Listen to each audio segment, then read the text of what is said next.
The ancient oracle said that I was the wisest of all the Greeks. It is because I alone, of all the Greeks, know that I know nothing. Socrates was a classical Greek philosopher, born in Athens in 470 BC, and was renowned for his views on ethics and is known as a champion of oral modes of communication. Socrates did not actually write anything himself, and what we know of him is through the writings of his students and followers, mainly Plato and Xenophon. He was the son of a stonemason and sculptor. He was well educated and served in the army for a period. He then followed in his father's footsteps for a number of years before turning to what he is best known today. In his dialogues, Plato described his mentor as a thinker who was short, fat, ugly and dirty, without a real job, and a man who didn't care much for social status. He could go long periods without sleeping and could drink most people under the table, and he even went on to describe him as superhuman. Among other things, Socrates is credited with the Socratic method, a pedagogy involving a series of questions asked to encourage fundamental insights and often used to win a heated argument. It all came about when the oracle at Delphi claimed that Socrates was the wisest of all the Greeks. Socrates didn't believe it at first, so he set about testing the theory by seeking out knowledge from those who claimed to have it. Acting like he was not clever himself, he cross-examined their answers to his questions, eventually proving they were in fact wrong. Socrates had a habit of making people look foolish, and this made him very unpopular in Athens.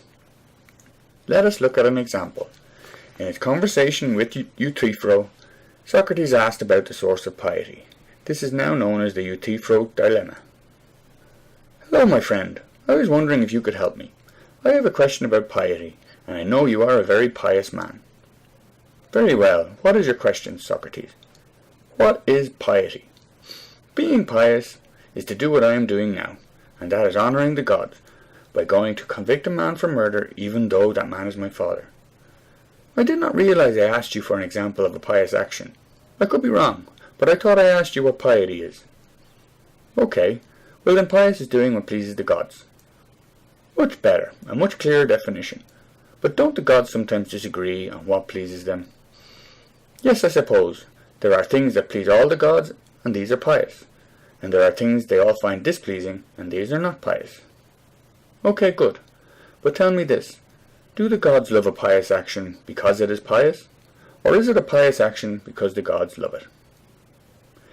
Socrates finally concluded that the oracle must have been right, because he knew nothing.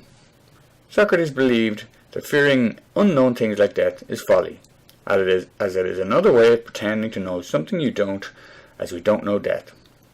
He believed people that false beliefs influence our action. Socrates was eventually brought to trial in 399 BC for being non-pious and for corrupting the minds of the youth. He was sentenced to death by means of hemlock poison, which he took willingly, and died.